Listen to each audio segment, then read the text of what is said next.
Very good morning. Welcome to BRK the first edition. నేను Padma with analyst Bandaru Rammohan. ఈ రోజు ఏ పేపర్లో ఎలాంటి వార్తలు ఉన్నాయో ఒకసారి చూద్దాం. దానికంటే ముందు మన అనలిస్ట్ని కూడా పరిచయం చేసుకుందాం. గుడ్ మార్నింగ్ అండి రామ్మోహన్ గారు. రామ్మోహన్ గారు వాయిస్ వస్తుందా? ఓకే అండి, వస్తుంది. రైట్, ఈరోజు ఒక అంశాన్ని అయితే చూద్దాం. ఏపీకి సంబంధించిన అంశాన్ని చూస్తే ఇద్దరు సీఎంలు భేటీ ఢిల్లీకి బనకచెర్ల. ఇక రేపు చంద్రబాబు రేవంత్తో కేంద్ర జలశక్తి మంత్రి భేటీ.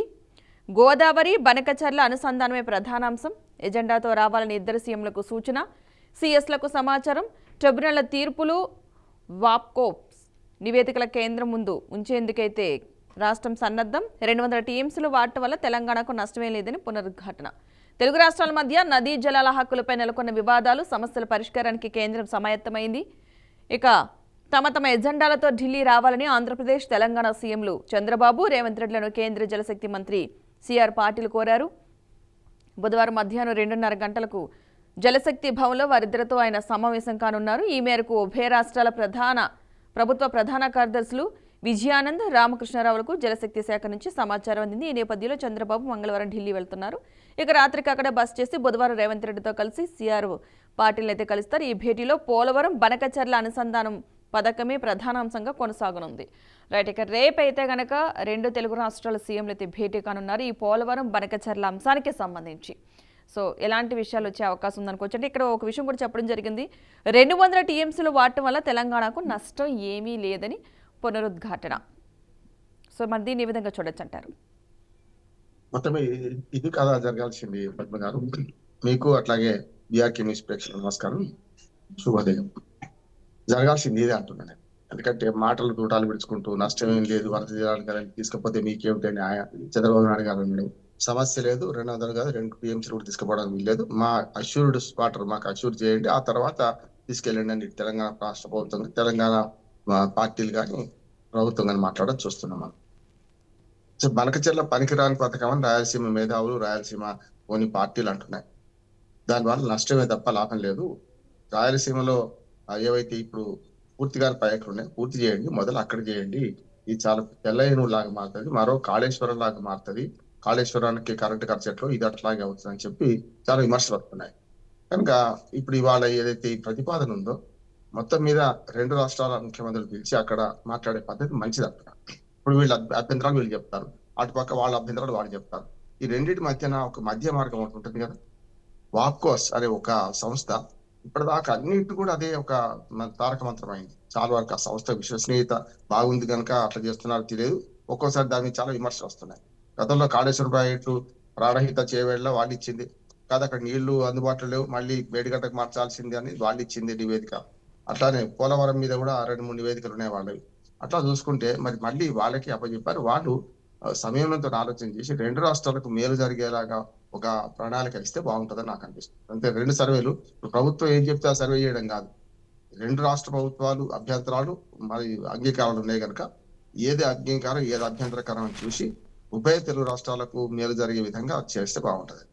కానీ ఇప్పటికే కొందరు మాట్లాడుతున్నారు. అంటే ఇప్పుడు మీటింగ్ జరగకముందే ఉదాహరణకు కృష్ణా నదిలో నీళ్లు వేసినప్పుడు కదా గొడవ, మీది రాష్ట్రాలకు పంచాల్సింది కాదు, కృష్ణానది మీదకి అక్విడేట్ కట్టేసి మొత్తం పైనుంచి తీసుకెళ్తాం, అప్పుడు ఏం చేస్తారు అంటున్నారు. అంటే ఇది చాలా ఇప్పుడు అడ్డదారి అంటారు దీన్ని. నీళ్లు గోదావరియే కదా, ఎట్లా పోయినా అవతలికి పోయే నీళ్లు ఇవే కదా. నీళ్లు విడిచిపెట్టి అక్కడ దాకా పోయే దాని మీద పైనుంచి ఒక బ్రిడ్జ్ కట్టేసి అవతలికి పాడేస్తాం నీళ్లు అంటే నీళ్ళు అయితే ఇవే కదా. హక్కులు ఎటువో నీటి పరివాహక హక్కులు మన కేంద్ర జల చట్టం ప్రకారం ముఖ్యంగా జలవనరులన్నీ కేంద్ర ప్రభుత్వ ఆధీనంలో ఉంటాయి కనుక వాళ్ళేం ఊరుకోరు. ఇక 200 టీఎంసీలు వరద జిల్లాలో చంద్రబాబు నాయుడు గారు అంటున్నారు కదా, అభ్యంతరం అక్కడే ఉంది. ఇప్పుడు మెరిసేదంతా బంగారం కాదు, పారేవన్నీ వరద జలాలు కావు. వరద జలాలకు కూడా పై రాష్ట్రాలకు హక్కులు ఉంటాయి అది చెప్తుంది. అది అంటే దీన్ని బసిబూసి మారడుగా చేసి ఇట్లయితే ఏమవుతుంది అట్లయితే ఏమవుతుంది, పైనుంచి తీసుకుపోతే కింద నుంచి తీసుకుపోతే ఎట్లా అవుతుంది అనే మాట ఏమవుతున్నాయంటే ఒక రకంగా కుట్రపూరితమైన మాటలు అవుతాయి. కనుక ఇవాళ అయినా సరే 2 రాష్ట్రాల ప్రజలు బాగుపడాలి, 2 రాష్ట్రాల ప్రజలకు నీళ్లు అందాలి. 200 టీఎంసీలు లెక్క కాకపోవచ్చు కానీ 968 టీఎంసీలు తెలంగాణకు అష్యూర్డ్ వాటర్ ఉన్నాయి కదా, అవి కట్టుకోలేదు. ఇప్పుడు కట్టుకోలేదంటే ఈ 10 ఏళ్లలో బీఆర్ఎస్ చేసిందో, అంతకుముందు 20 ఏళ్ళు తెలుగుదేశం పాలించింది, అంతకుముందు మన కాంగ్రెస్ పాలించింది, ఇవన్నీ కాదు కదా. అన్ని ప్రభుత్వాలు తిలాపాపం తలా పిడికడు కట్టుకోలేదు. కట్టుకునే క్రమంలో కాళేశ్వరంతో పాటు తెలంగాణలో కడుతున్న కట్టబోయే ప్రాజెక్ట్ అన్నిటికీ అష్యూరెన్స్ ఇచ్చేసి కేంద్ర జల సంఘం దగ్గర ఒక అగ్రిమెంట్ చేసేసుకొని అప్పుడు మిగులు జలాలు ఎట్లా పంచుకున్నా ఏం చేద్దామనే ఆలోచన అంటే బాగుండేది. మిగులు జలాలు కూడా ఒక తెలంగాణకి సంబంధించినవి కావు పద్మ గారు.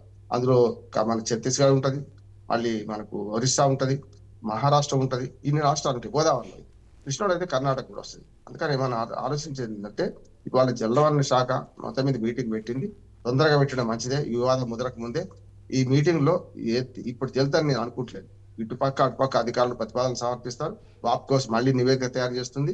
ఒక దేశంలో ఇచ్చంపల్లి నుంచి డైరెక్ట్ నాగార్ల సాగర్ పడేం బెస్ట్ కదా, ఇవన్నిటికంటే పై రాకపోతే అక్కడి నుంచి నాగార్ల సాగర్ నుంచి మనకు బనకచర్ల ఈజీ కదా పోయేది అని ఒక మాట అంటున్నారు. కనుక మనం కూడా గతంలో ఇంజనీర్లతో మాట్లాడి మనం కొన్ని పరిష్కార మార్గాలు చర్చించడం కనుక ఇది ప్రభుత్వ స్థాయిలో జరగాల్సిందే. కేంద్ర ప్రభుత్వం పిలిచిన న్యాయమే మంచిది అంటున్నారు. ఓకే, మరొక అంశం అయితే చూద్దాం. 691 పోస్టుల భర్తీకి ఏపీపీఎస్సీ నోటిఫికేషన్. అంటే ఇప్పుడు నిరుద్యోగులకు సంబంధించి ఇదొక శుభవార్తనే అనుకోవాలి. 256 forest beat officer, 435 assistant beat officer పోస్టులు కూటమి ప్రభుత్వంలో తొలి నోటిఫికేషన్. ఉద్యోగ అవకాశాలు కల్పిస్తామని కూటమి ప్రభుత్వం అధికారంలోకి రావడానికి ముందు చేసిన హామీలో భాగంగా మొదటి నోటిఫికేషన్ అయితే రిలీజ్ చేసింది. కూటమి ప్రభుత్వం ఉద్యోగాల భర్తీకి ఏపీపీఎస్సీ మొదటి నోటిఫికేషన్ అయితే జారీ చేసింది. ఇప్పటికే మెగా డిఎస్సీ వచ్చిన ఏపీపీఎస్సీ ద్వారా ఇదే తొలి నోటిఫికేషన్. అటవీ శాఖలో 256 forest beat officer, 435 assistant beat officer పోస్టుల భర్తీ కోసం ఈ నోటిఫికేషన్ అయితే జారీ చేసినట్లుగా ఏపీపీఎస్సీ కార్యదర్శి పి రాజ్బాబు సోమవారం ఒక ప్రకటనలో తెలిపారు. నోటిఫికేషన్ను కమిషన్ వెబ్సైట్లో అందుబాటులో ఉంచామన్నారు. అభ్యర్థులు ఈ నెల 16 నుంచి ఆగస్టు 5 వరకు కూడా ఆన్లైన్లో దరఖాస్తు చేసుకోవచ్చన్నారు. స్పోర్ట్స్ కోటా ఖాళీలు, ఎస్సీ గ్రూపుల వారీగా ఖాళీల వివరాలు కూడా అందుబాటులో ఉంచామని చెప్పేసి అన్నారు. సో కూటమి ప్రభుత్వం వచ్చిన తర్వాత మొదటి నోటిఫికేషన్ ఇది చూసుకున్నట్లయితే కనుక. సో దీన్ని మనం ఏ విధంగా చూడొచ్చు అంటారు? ఎందుకంటే నిరుద్యోగ సమస్య చాలా ఉంది దానికి తగ్గట్టు ప్రయత్నాలు చేస్తున్నా సరే నిరుద్యోగ సమస్య అనేది సమస్యలాగే మిగిలిపోతుంది చాలా వరకు. ఏ సంవత్సరానికి ఆ సంవత్సరం పెరుగుతుందే కానీ తరగట్లేదు. కాబట్టి ఈ నోటిఫికేషన్ ఎంతవరకు ఉపయోగపడుతుంది అనుకోవచ్చు అంటారు? మంచిదే, కానీ హామీ ఇచ్చింది ఎంత? ప్రతి సంవత్సరం 5 లక్షల ఉద్యోగాలు కల్పిస్తామని ఈ కుటుంబ ప్రభుత్వం హామీ ఇచ్చింది. 5 లక్షలు ఒకటిగా నేను ఆనాడాను. మీరు అనవసరంగా యువతకు ఆశలు రేపకండి, కష్టమని. ఆ తర్వాత సవరించేమన్నారు. 5 లక్షల ఉద్యోగాలు ప్రభుత్వానికి కావు, ప్రభుత్వ రంగంలో కాదు, మా ప్రైవేట్ రంగంలో కలిపి అన్నారు. అది కూడా అసాధ్యం అన్నారు. సంవత్సరానికి 20 లక్షల ఉద్యోగాలు, 5 లక్షల ఉద్యోగాలు సృష్టించడం చాలా కష్టము. మీరు ఎన్ని ఫ్యాక్టరీస్ పెట్టాలి, ఎన్ని కంపెనీలు రావాలి, ఎన్ని సాఫ్ట్వేర్ కంపెనీలు రావాలి, చాలా కష్టం అన్నారు. హామీ ఇచ్చినప్పుడు ఇచ్చేశారు. చూశారు కదా, ఇప్పుడు 610. అంటే ప్రభుత్వంలో ఉద్యోగాలు తక్కువ అవుతాయి, పెద్దగా పెరగవు. ప్రభుత్వ రంగంలో కానీ ఉద్యోగాలు రిటైర్మెంట్ అయిన వాళ్ళనే పూడుస్తారు. అంతేందుకమ్మా పద్మ గారు, టీచర్లది కూడా ఇవాళ 1:17 ఆంధ్రప్రదేశ్ లో ఉన్నది. 1కి 17 మంది పిల్లలు ఉన్నారు. ఇది యావరేజ్ చూసుకుంటే కొన్ని చోట్ల 1కి 10 మంది ఉన్నారు, 1కి 30 మంది ఉన్నారు. కొన్ని చోట్ల విద్యా హక్కు చట్టం ఏం చెప్తుంది? 30 మంది 1:30 ఉండాలి. టీచర్ రిక్రూట్మెంట్ ఎట్లా అవుతుంది? ముఖ్యంగా పోలీసు, డాక్టర్లకి తప్పనిసరి పెరుగుతుంది, ఎందుకంటే వాళ్ళకి చాలా కొరత ఉన్నది. ఈ రెండిట్లో తప్ప విద్యారంగంలో కూడా ఉండాల్సిన స్థాయిలో లేవు కనుక ఇది కూడా అంతే. 610 బీట్ ఆఫీసర్లు చిన్న చిన్న ఉద్యోగాలు చేశారు. దీనికి సుమారు 6 లక్షల మంది పోటీ పడతారు. 600 ఉద్యోగాలు పోటీ పరీక్షలు రాస్తారు. తర్వాత 615 మంది సెలెక్ట్ అవుతారు. కానీ ఎంత పోటీ ఉంది కనుక స్వయం ఉపాధి కల్పించడం, యువతకు తమంతలు తాము ఉద్యోగం సంపాదించుకోవడం కాదు, తాము ఉద్యోగాలు ఇచ్చే స్థాయికి రావాలి అనేది చంద్రబాబు నాయుడు ఆలోచన. దానికి అనుగుణంగా పనిచేస్తే తప్పక 5 లక్షల ఉద్యోగాలు కాకుండా 2-3 లక్షల ఉద్యోగాలను ప్రతి సంవత్సరం వస్తే నేను అంటున్నాను. ఇది కదా చేయాల్సిందే అంటున్నాను. ఇది కాకుండా ఇవాళ 617 ఇప్పుడు వాళ్ళు ఏమంటున్నారు? వేసిపి వాళ్ళు, అయ్యా సంవత్సరం అయిపోయింది, మీరు ఉద్ధరించింది ఇదేనా? 617 ఉద్యోగాలు వేశారు, 5 లక్షల ఉద్యోగాలు ఇస్తామన్నారు, ఏం సంగతి అని వాళ్ళు అంటారు కదా. అందుకని మొత్తం మీద ఉద్యోగ కల్పనకు ఈ నోటిఫికేషన్ ఆహ్వానించదగ్గది. 617 6,000 అయినా సరే మంచిదే. చూద్దాం ఏం జరుగుతుంది. రైట్, ఇక మరొక అంశం అయితే చూద్దాం. గోవా గవర్నర్గా అశోక్ గజపతిరాజు ఎన్డీఏ భాగస్వామ్య పక్షాల నుంచి తెదేపాకు తొలి అవకాశం. హర్యానా గవర్నర్గా ముగిసిన దత్తాత్రేయ పదవీకాలం. ఆ స్థానంలో అసీం కుమార్ ఘోష్, లద్దాఖ్ ఎల్జీగా కవీందర్ గుప్తా. ఇక కేంద్ర ప్రభుత్వం సోమవారం 2 రాష్ట్రాలకైతే గవర్నర్లను, ఒక కేంద్ర పాలిత ప్రాంతానికి లెఫ్టినెంట్ గవర్నర్ అయితే నియమించింది. ఇందులో గోవా గవర్నర్గా ఎన్డీఏ భాగస్వామ్య పక్షమైన తెదేపా పొలిట్ బ్యూరో సభ్యుడు, కేంద్ర మాజీ మంత్రి పూసపాటి అశోక్ గజపతిరాజుకు అవకాశం అయితే కల్పించింది. సో ఈ అంశానికి సంబంధించి మనం ఏ విధంగా చూడాలంటారు? మొదటగా అశోక్ గజపతిరాజు గారికి అభినందన తెలియజేయాలి. ఎందుకంటే ఆయన వరకు వివాదాస్పదుడు కాడు, చాలా వరకు హుందాగా వ్యవహరించేవాడు. నిజంగా చాలా చిన్న రాష్ట్రానికి ఇచ్చారు. నేనంటే ఉత్తరప్రదేశ్ లాంటి పెద్ద రాష్ట్రానికి ఇవ్వాల్సిన గవర్నర్ చెప్పాలంటే ఎందుకంటే సరే లెఫ్టినెంట్ గవర్నర్ కొన్ని ముఖ్యమంత్రి కంటే అధికారాలు ఎక్కువ ఉంటాయి కనుక చిన్న రాష్ట్రం అయినా సరే ఇచ్చారు, బాగానే ఉంది. కానీ గవర్నర్ నియామకాలనే కొన్ని లొసుగులు ఉంటాయి. మనం గతంలో చూసాం పద్మ గారి మనకు తమిళసై ఇచ్చినప్పుడు ఎంత వివాదం ఉందో. ఇప్పుడు ఇవాళ విష్ణుదేవ్ శర్మ ఎక్కడన్నా మనకు విష్ణుదేవ్ వర్మ ఎక్కడన్నా వివాదాస్పద అవుతున్నాడా? తెలంగాణ గవర్నర్ ఉన్నాడు కదా. కానీ ఆనాడు తమిళసై ఎట్లా చేసింది? క్రియాశీల రాజకీయాల్లో ఉన్నవాడని గవర్నర్ నియమించడానికి వీలు లేదు, కనీసం 5 ఏళ్ల గ్యాప్ ఉండాలని రూల్స్ ఉన్నాయి గవర్నర్ నియామకంలో, రాజకీయ నాయకులు నియమించినా కూడా. కానీ ఇవాళ తప్పలే, చాలా నుంచి ఇవాళ బీజేపీ గవర్నమెంట్ కాదు, మొదటి నుంచి కూడా గవర్నర్ నియామకంలో నిబంధనలు పాటించడం లేదు. ఉదాహరణ తమిళనాడు గవర్నర్ ఆమె బీజేపీ తమిళనాడు రాష్ట్ర అధ్యక్షురాలుగా ఇటు రిజైన్ చేసింది, ఇక్కడికి వచ్చి గవర్నర్ గా కూర్చున్నది. 5 ఏళ్ళు 3-4 ఏళ్ళు చాలా ఇబ్బంది పెట్టింది కదా, ప్రజలను ఇబ్బంది పెట్టింది, తను ఇబ్బంది పడ్డది, ప్రభుత్వాన్ని ఇబ్బంది పట్టింది. అందుకని గవర్నర్ గా ఒక హుందాగా వ్యవహరించే వాళ్ళు రాజకీయ పార్టీ నుంచి పెట్టడం తప్పుగా, కానీ అధికారుల నుంచి పెట్టడం కరెక్ట్ అంట. ఇదైనా సరే అధికారుల నుంచి పెడితే కొంత అధికారం సంగతి తెలుస్తుంది, దాని తీరు తెలుస్తుంది. అట్లానే మొత్తం రాజకీయ నాయకులు పెట్టొద్దని నేను అనను, కానీ రాజకీయ నాయకులు పెట్టినప్పుడు అశోక్ గజపతి లాంటి రాజు లాంటి వారి మన స్థితప్రజ్ఞత గలవాడు, కొంచెం బాగా ఆలోచించేవాడు, వాళ్ళని పెడితే బెస్ట్ అంటున్నాడు.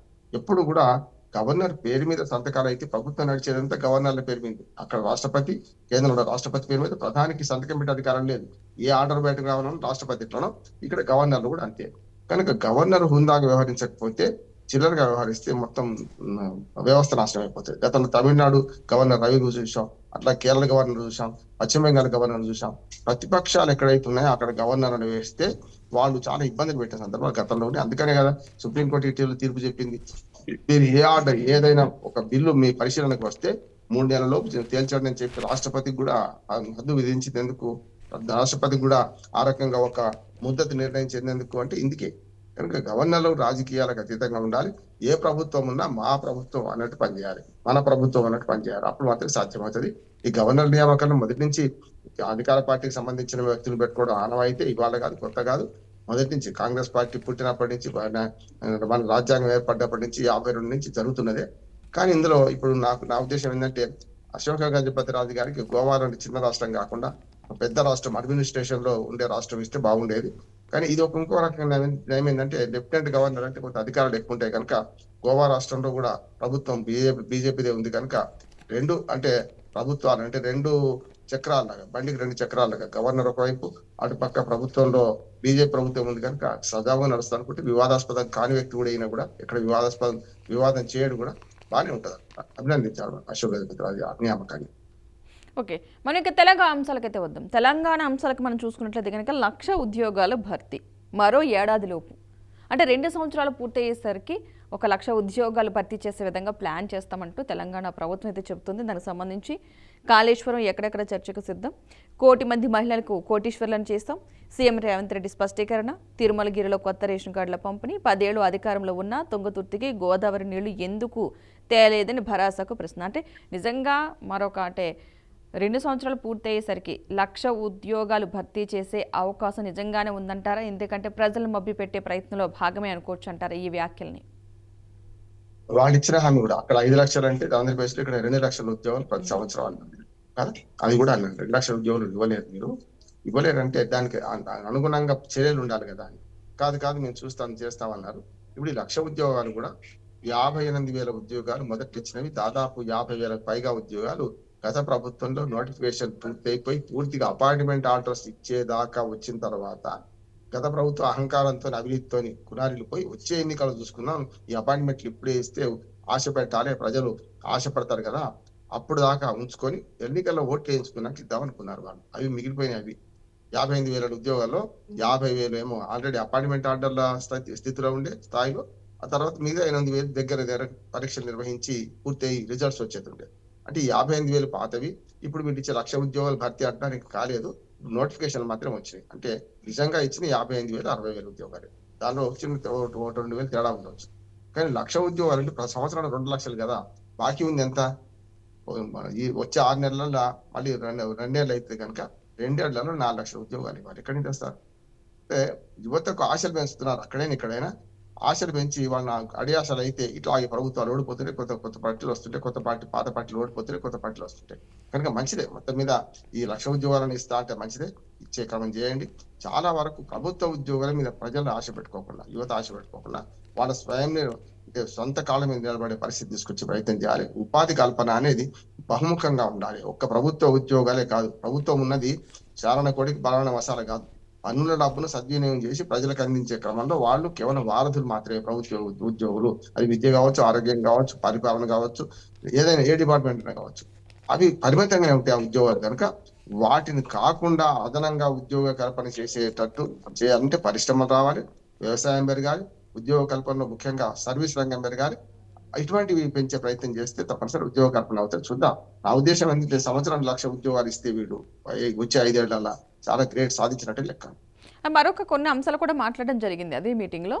5.61 లక్షల కుటుంబాలకు కొత్త రేషన్ కార్డులు, 3.10 కోట్ల మందికి సన్న బియ్యం, దండగన్న సాగును పండగ చేశాం, రైతులు ప్రతి ధాన్యపు గింజను కొన్నాం, మహిళలను ఆర్టీసీ బస్సుల యజమానులు చేశాం, ప్రభుత్వం ఏర్పాటైన 2 ఏళ్ల నాటికే నిరుద్యోగులకు 2 లక్షల ఉద్యోగాలు ఇస్తాం, స్థానిక సంస్థల ఎన్నికల్లో బీసీలకు 42% రిజర్వేషన్ అమలు చేసి తీరుతాం, ప్రాజెక్టుల నాణ్యతపై చర్చకు బీఆర్ఎస్ సిద్ధమా, 2034 దాకా కాంగ్రెస్దే అధికారం.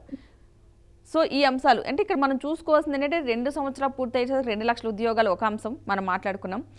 ఇక స్థానిక సంస్థల ఎన్నికల్లో బీసీలకు 42% రిజర్వేషన్ అమలు చేసి తీరుతాం, ఖచ్చితంగా అమలు చేస్తామని చెప్పేసి పగడ్బందీగా చెప్తున్నారు. సో మనం అది నిజంగానే అమలు చేసే పరిస్థితిని అంటారా? 42% బీసీలకు రిజర్వేషన్ నుండి మాట్లాడుకున్నాం, నిన్ననే మాట్లాడుకున్నామా. తోటి పరంగా అవరోధాలు చాలా ఉంటాయి. ఆర్డినెన్స్ చేసిన క్షణంలోనే ఎవరైనా కోర్టుకు వెళ్తారు, అది రద్దు అవుతుంది. నేను అంటే అనవసరంగా దీన్ని మళ్ళీ ఒక వివాదాన్ని మార్చారు ఇప్పటికే. రేపొద్దున ఎన్నికల వాయిదాకే ప్రయత్నం చేస్తున్నట్టున్నాను. ఆ విషయం వేరేగా మాట్లాడదామా. ముఖ్యంగా రేషన్ కార్డుల విషయం నిన్న మీటింగ్ అది కదా. మీటింగ్ ఏంటంటే రేషన్ కార్డు పారిపోయాయి. అంటే ప్రజలు పేదోళ్ళు మళ్ళీ పేదలు అవుతున్నారు. నేనేమంటున్నానంటే ఆర్థిక స్థితిగతులు ప్రజలకు మారుతుంటే రేషన్ కార్డులు తగ్గించాలి కదా. రేషన్ కార్డు పెరుగుతున్నట్టు పేదరికం పెరుగుతున్నట్టే కదా. పెట్టి అనర్హులకు రేషన్ కార్డు ఉన్నాయి. ఇవాళ చాలా మంది గవర్నమెంట్ ఎంప్లాయీస్ కాకుండా చాలా మంది డాక్టర్లు, ఇంజనీర్లు, వకీళ్లు అందరికి ఉన్నాయి.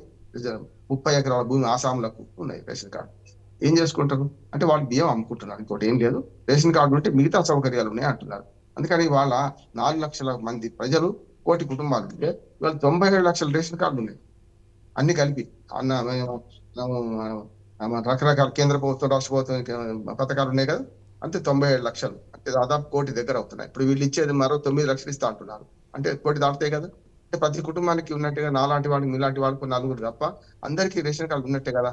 రేషన్ కార్డు తీసుకుంటున్నారంటే పేదరికం పెరుగుతుందా తగ్గుతుందా అని నేను అంటున్నాను. ఉంటాయి ఖచ్చితంగా కుటుంబాలు పెరుగుతుంటాయి. కొడుకు పెళ్ళడానికి కోడలు వస్తుంది, ఇంకొక రేషన్ కార్డు కావాల్సిందే, లేకపోతే వాళ్ళు ఇంక్లూడ్ చేయాల్సిందే. కావద్దంటలేదు. కానీ వీళ్ళు లెక్కలు చూస్తే రేషన్ కార్డులు కుటుంబాల కంటే ఎక్కువ ఉంటున్నాయి అంటున్నారు. కుటుంబాల కంటే ఎక్కువ రేషన్ కార్డులు ఉంటే రాజకీయ ప్రమేయం ఉన్నది. లేని వాడికి ఇప్పటికి కూడా రేషన్ కార్డు లేవు. ఇది సమతుల్యం చేయాల్సిన అవసరం ఉన్నది. అది విడిచిపెట్టి 9 లక్షల రేషన్ కార్డులు వస్తున్నాం, 6 లక్షల రేషన్ కార్డులు వస్తున్నాం అంటే పేదరికాన్ని పెంచి పోషిస్తున్నారు తప్ప పేదరికాన్ని నిర్మూలన చేసే ప్రయత్నం అయితే లేదంటున్నాను నేను. ఇప్పటికైనా సరే సగం రేషన్ కార్డు అనాథులకు ఉన్నాయి. సగం రేషన్ కార్డు తీసేస్తే అర్హులు ఇంకో 10 లక్షల మంది ఉంటారు. ఆ 10 లక్షల రేషన్ కార్డులు ఇవ్వచ్చు. అప్పుడు ఏమవుతుందంటే ప్రజాధనం వృధాగా పోదు, ప్రజాధనం అనవసరంగా అమ్ముకునే పరిస్థితి ఉండదు. ఓకే, మరొక అంశం 1000 కోట్లు రాజధాని హైదరాబాద్ శివార్లలో భారీ కుంభకోణం. ఎనికేపల్లి గోశాల భూములకు అక్రమార్కుల ఎసరు, తప్పుడు పత్రాలతో 99.14 ఎకరాల భూమి అమ్మకానికి, అందులోని గోశాల నిర్మాణానికి సర్కార్ సన్నాహాలు. భూసేకరణపై ఇప్పటికే కొనసాగుతున్న వివాదం. ఈ భూముల కొనుగోలుకు 1.5 కోటి అడ్వాన్స్ ఇచ్చి మోసపోయిన వారి ఫిర్యాదుతో వెలుగులోకి విషయం. ఫోర్జరీ పత్రాలపై రెవెన్యూ అధికారుల విచారణ, పెద్ద ఎత్తున డబ్బు చేతులు మారినట్లుగా ప్రాథమికంగా నిర్ధారణ. ఎన్నో కుంభకోణాలు మనం ఎప్పుడు చూసేదే భూ కుంభకోణం అనేది బాగా ఎక్కువగా వింటున్నాం. ఆక్రమణ, అక్రమార్జన ఇవన్నీ సరే ఒక కోణంలోకి వెళ్ళిపోతున్నాయి. భూ కుంభకోణం దాదాపు 1000 కోట్లకు సంబంధించి 100 ఎకరాల భూమి అది అమ్మకానికి పెట్టేశారు ప్రభుత్వ భూమిని. అంటే అధికారులు ఎంత అంటే ఎవరొకరు సపోర్ట్ లేకుండా ఇలాంటివి జరగవు కదా. ఏమంటారు మరి దీనికి సంబంధించి? ఖచ్చితంగా పై రాజకీయ స్థాయి కింది అటెండర్ నుంచి పై స్థాయి ముఖ్యమంత్రి వరకు ఈ మాట అంటున్నాను. ప్రమేయం లేకుండా ఇట్లాంటి భూముల అమ్మకాలు కొనుగోలు జరగవు. అందుకనే ఇప్పుడు భూమి విషయంలో కాయకల్ప చికిత్స చేస్తున్నారు పద్మ గారు. అంటే అసలైన చికిత్స అసలైన నివారణ కోసం ఆలోచన చేయడం లేదు. ఇప్పటికి కూడా మన ధరని తీసేసి బంగాళాఖాతంలో పడేసాం, భూభారతి వచ్చినాడు. మీరు భూభారతి గుట్టు రట్టు చేశాను మొన్న నేను. భూభారతిలో ఏముంది, అవే మక్కి మేరభాయి దిక్కి అని అవే రికార్డులు ఇందులో ఎక్కించారు. పేరు మారింది, కొత్త సీసాలు పాత సాలు పోశారు. అది కాదు చేయాల్సింది. ఆంధ్రప్రదేశ్ లో జరుగుతున్నట్టు ఆంధ్రప్రదేశ్ రాష్ట్ర ప్రభుత్వం గతంలో జగన్మోహన్ రెడ్డి గారు ముందు పెట్టారు, ఇప్పుడు చంద్రబాబు నాయుడు కొనసాగిస్తున్నారు. అది కేంద్ర ప్రభుత్వ చట్టం, ల్యాండ్ టైటిలింగ్ యాక్ట్ అని అద్భుతమైన చట్టం వచ్చింది.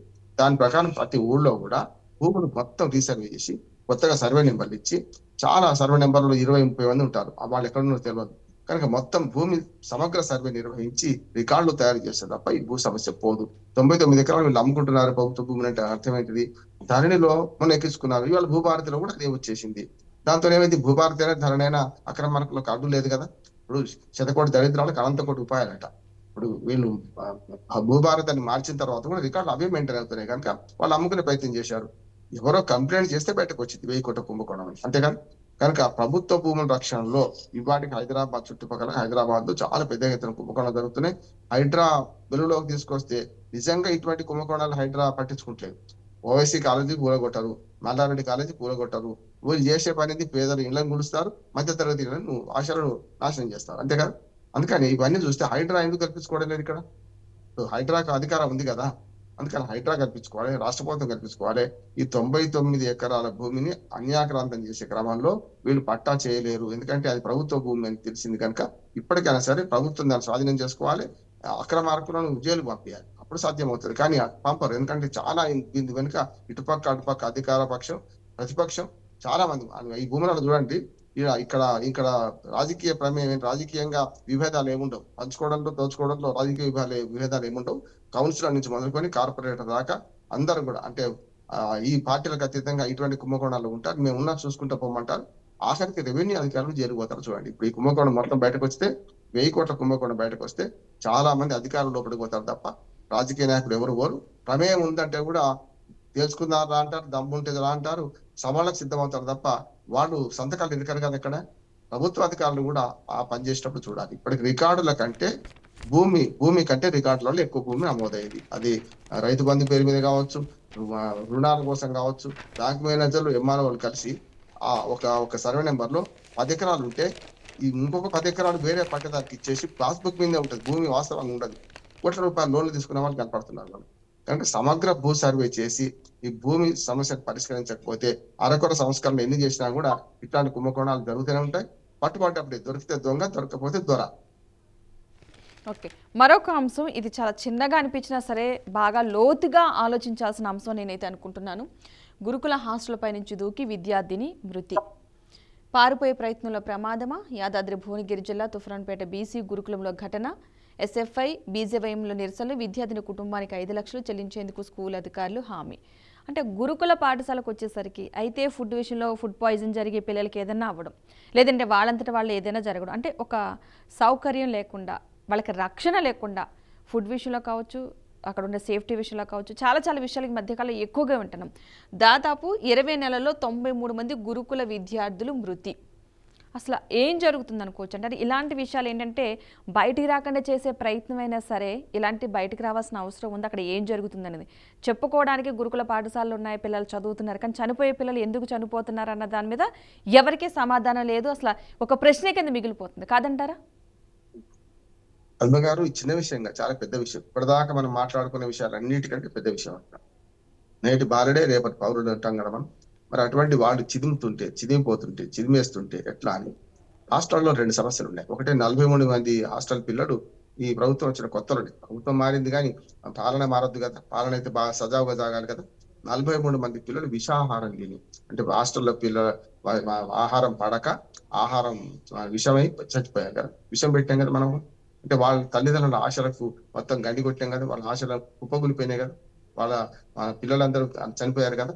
అట్లా ఇప్పుడు ఏంటంటే ఈ హాస్టల్లో 2 సమస్యలు ఉంటాయి. ఎందుకంటే హాస్టల్ విజిట్స్ చాలా చేస్తున్నాను, హాస్టల్ నిధులు పోతుంటాను సామాజికవేత్తగా. 2 సమస్యలు బాగా గుర్తున్నాయి. ఒకటి ఏంటంటే మీకు సరైన వసతులు ఉండవు. ఇప్పటికి కింద పడుకుంటున్నారు హాస్టల్ పిల్లలు. ఇప్పటికి కూడా ఒక ట్రంక్ పెట్టే నెత్తి కింద పెట్టుకొని పడుకునే వాళ్ళు ఉన్నారు. రగ్గు ఉండదు, ఇది మేము ఇచ్చొచ్చాం కూడా. మీకు చలికాలం వస్తే కప్పుకోవడానికి సరైన ఉండదు. అట్లాగే చల్లటి నీళ్లు స్నానం చేయాల్సి వస్తుంది, వేడి నీళ్ళు ఉండవు ఇప్పటికి కూడా.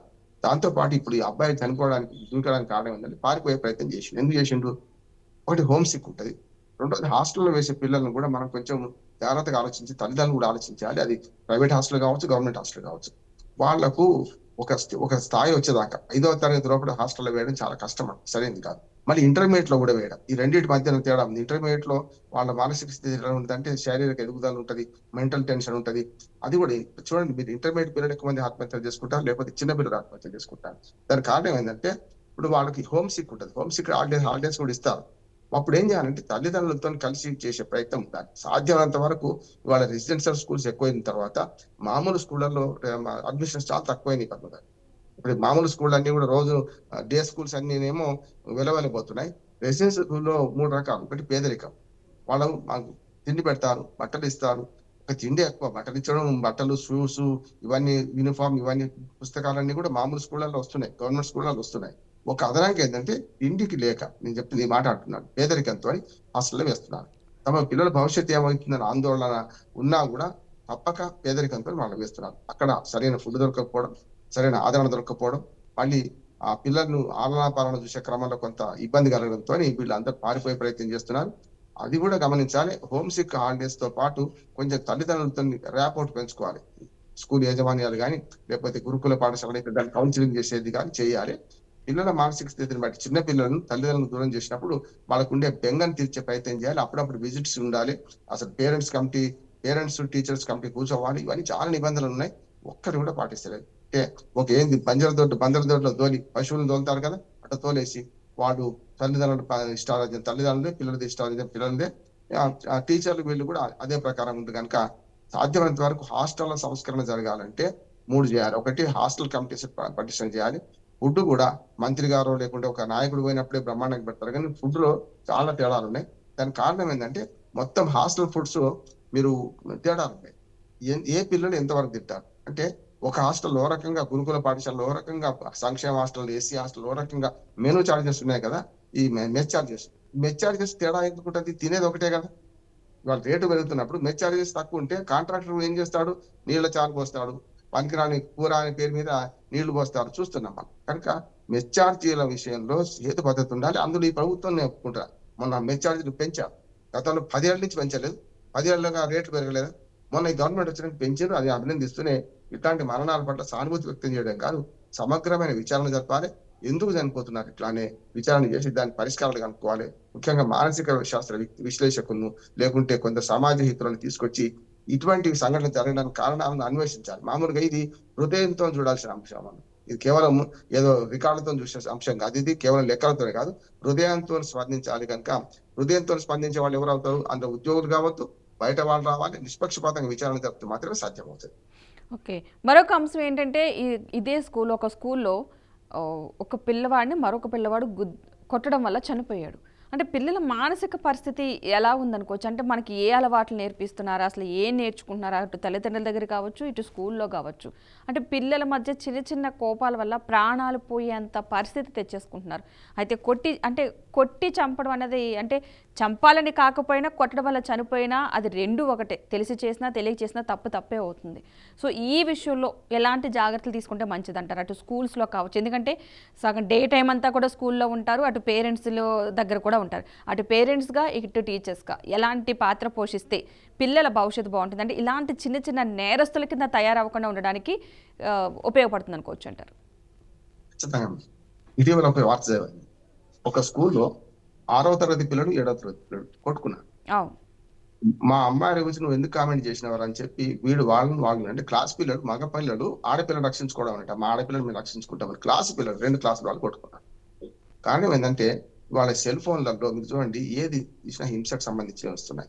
డిస్ట్రాయ్ చేయడం, ఒక గ్లాసును పగలు కొట్టడం, అంటే వాళ్ళు చూపించేదాన్ని ఇట్లా చూపెడతారు. రీల్స్ అన్ని అట్లా వస్తున్నాయి. చాలా వరకు రీల్స్ మంచి చెప్పే రీల్స్ వస్తాయి. మంచి పద్యం చదివించండి, నష్టం ఉన్నాయి.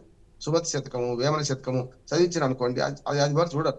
కానీ ఒక గ్లాస్ బద్దలు వేసి దాని మీద నడుస్తారా, లేకపోతే రకరకాల ఫీట్స్ చూస్తున్నాం. సెల్ఫీ దిగబోయి నీళ్ళలో పడ్డ వాళ్ళు చూస్తున్నాం. మొత్తం సెల్ ఫోన్ చెడగొడుతుంది. నెంబర్ 1 హింస. రెండోది బయట సినిమాలు కూడా. పిల్లల్ని తీసుకుపోయే సినిమాలు ఒక్కటి వస్తలేవు. ఇప్పుడు సమస్య లేదు, హింస తప్ప ఇంకోటి ఏం లేదు. ఏ సినిమాకి వెండి హింస? అసలు నాగరిక సమాజంలో ఉన్నామా? ప్రభుత్వం ఒకటి ఉంటుందా?